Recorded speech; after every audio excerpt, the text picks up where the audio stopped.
So one of the craziest things about finally playing Grid Legends is honestly realizing that I don't even remember this game even launching, which is kind of wild. Like, it's not that I was pretty much avoiding it back then, but it's more of the fact that I didn't even know this game even launched. Now, if you guys are wondering, this game did end up launching on February 25th, 2022, which is probably interesting because, again, I had absolutely no idea, but there's probably a reason for that. The other game that did end up launching back then was Gran Turismo 7, which launched on March 4th, 2022, which is around 2 weeks apart of the game's launching.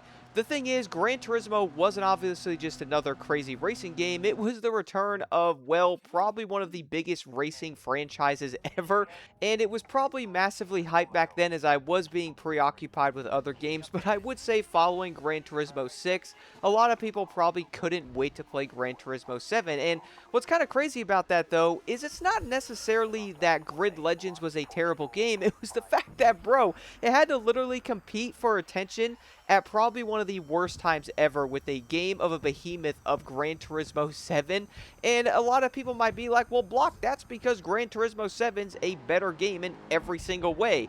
But to be honest, no, I think Gran Turismo 7 just dominated everything back then. I mean, it was a track-focused game. Grid Legends was also a track-focused kind of game, and that alone probably made Grid Legends a way almost having issues grabbing people's attention back then, because they really look at that game going, oh, I'm not going to play that, bro. I'm just going to play Gran Turismo 7, and the insane part is, I can't really blame y'all for feeling that way, but what's kind of wild, though, is this game really was insanely underrated, because it did so many great things that I feel like would actually be a lot of fun, and that's along the lines of having the fun racing, exciting feeling, and aggressiveness to it. Had a really cool variety of cars and classes, which I talked about in the previous video. The career structure in this game was actually really cool. You start off as a rookie, go to semi-pro, pro. There is tons and tons of races and different cars to drive in every single one. All of them have different environments, rain, all kinds of different courses. And the overall presentation of the game was honestly really cool. The amount of content without DLCs, for me, was actually really impressive. And there's an entire online side of the game that I haven't touched, as I'm obviously playing in offline mode, so that's a little bit different. But it really did feel like a really fun racing game that wasn't just another live service slop of a mess or a checklist, which honestly I could not even believe it. And after finally playing it all of this time later, guys, I can definitely understand why I'm seeing more people talk about Grid Legends and why a lot of people like this game, because my goodness, it really had a lot of great things going for it. I mean, it really was kind of insane, because I thought about Grid and I went, dang, people are talking about this game, it's kind of underrated. You know how, like, that one game is Gravel? Kind of like that a little bit. A lot of people look at Gran Turismo or something and they go, yep, Grid Legends is not Gran Turismo, right? It's not a Forza Horizon, it's not a Dirt Rally, it's not a Need for Speed, it's not The Crew. It isn't one of those games, but it's also a really fun circuit-style racing game that's also kind of serious, that I feel like would take a lot of people's overall attention away, which now, of course, we are kind of seeing that with more people playing this game. And it's probably going to be way harder to probably market this game back then and make people go, yo, we got Grid Legends, which is a pretty unique game, but we also have Gran Turismo, which is a massive game with a crazy realism design to it, which we all do know.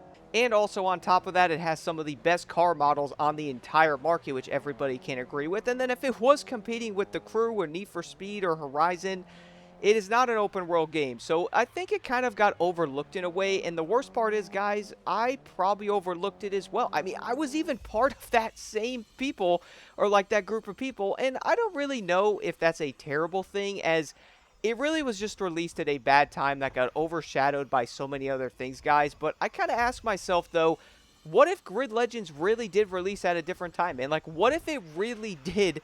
Because I guarantee you, if it wasn't launching 2 weeks before something like Gran Turismo, then I guarantee y'all it probably would have been way better. And I bet you it probably would have did numbers from a lot of players probably wanting this game or wanting something different. And the reason why I say that, guys, is let's just say this game launched in the next month or so. I guarantee you it would sell like absolute craziness, because it's something different that's offering things kind of like a mix of every other game. And players would have been like, no, no, no, no, this is actually really cool. But when you launch it alongside a game that's already getting a ton of attention and it's kind of similar with how it is, you know, like with the track part of it, then most players are going to go, nah, bro, I ain't going to play this because I can play this instead. It's just kind of the way that your brain goes. You know what I mean? And y'all know what though, one of the other parts I thought about when I was playing through more of Grid Legends is the fact that, you know what, yeah, it's maybe not the perfect racing game ever, but you know what though, it does have a lot of stuff going for it that I think a lot of people would end up enjoying. Y'all know what's hilarious too is I'm seeing videos pop up on X now and different clips on Instagram of people saying, dang, Grid Legends is so fun, it looks better and plays better and it's, you know, more fun than Forza Horizon. And I said, bro, the way gaming is absolutely wild that people are going back and finding these games and realizing how amazing they actually were, but noticing it more now. Because back then the games basically got buried because when they probably released, most people were thinking about other games and their attention was on other games at launch. You know, similar to Gravel being an off-road racing game like that, it probably just kind of flew under the radar. And Grid Legends being on the track, launching near Gran Turismo 7, probably had such a similar outcome to it, unfortunately. But now I'm seeing people go everywhere and go, no, this game was seriously overlooked. And I bet you a lot of people, if they played it now, they would end up loving this game so dang much, man. Probably just like me and a bunch of other people, as this game would end up being kind of by itself now in a way. And people would end up discovering the game and going, no, this is actually a lot more fun than I initially expected. But it's probably really difficult because you probably brought up Grid Legends back then. I'm guessing that most people went, no, bro, I'm playing Gran Turismo 7. I'm not playing that dumb arcade stuff or whatever that was. And it's not even that Gran Turismo 7 might be 100 times better, guys. I'm saying that they're different games that offer different experiences. And to be honest, I don't want another game to be like Gran Turismo. I don't want other games to be like Forza. That's probably a funny joke. And I also don't want other games to just copy each other. I want them to offer unique things, which I really do think Grid Legends for its time really did do that, guys. Like, I played through this game and I was telling my buddy, I'm like, dude, I see why you really like this game so much, and I honestly wish they would have made more of these because it does have a market on what the game offers and how it does it. Like, it's not a full-on simulator type of game. It's more, I would say it's more on like the arcade with some sim in there, which I like. I think arcade racing games with some sim can be very fun, but it's also not like kind of annoying or like full-on sim because sometimes you just want to have a good time, you know what I'm saying? But you also have the story side of it, which most games nowadays do not even have, so that was kind of cool. Even if you want to call it cheesy, it was still there. And then also having a fun time in cockpit view, driving all kinds of different cars and different races and going through the story and stuff like that, and then getting better cars in career and trying to figure out how to win those and then getting more mileage and upgrading them. There was a lot going for this game, even though most of it back then probably was basically kind of just thrown into a ditch because of what launched near it, which I really do think is unfortunate, guys. It's something that's been on my mind. I really wonder what this game would have done if it launched at a different time. Like, as I said before, if it launched right now or even 6 or 7 months after Gran Turismo 7, I really do think this game wouldn't have been a quote-unquote flop, and it most likely would have been so much better, because I hate to say this, but EA probably viewed this game as most likely a failure, right? They probably saw this game as a failure back then, even though they realized, well, I hope they realized that, hey, you guys think if we didn't launch this game alongside Gran Turismo 7, you think more people or more eyes would have been on it? And the most obvious answer to that is, bruh, really? Like, how would it not have more eyes on it if it launched 6 or 7 months later? I bet you the game would be way more talked about and a lot more people would be playing it. And it just bothers me, man, how there's so many great underrated games out there like this one. And when I finally discovered them, I actually get mad at myself for never playing them.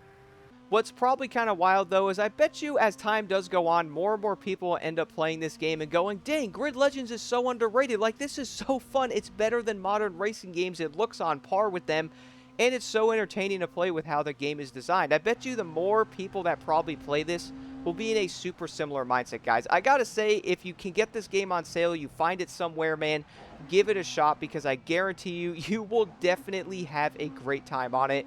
I do find it super unfortunate the timing of this game launching 2 weeks before Gran Turismo 7 really did end up destroying it. It's just mind-blowing to me that I did not even know this game even launched back then, man. I still can't believe that. I had no clue this game launched back then, guys. That's just insane. It really is. It shows you that the time frame of when a game launches is pretty dang important. But do let me know what y'all like about Grid Legends in the comments below. I'm super curious, as I've been sucked into this game It has been so fun, and it really makes me wish that EA would hunker down and do more of these.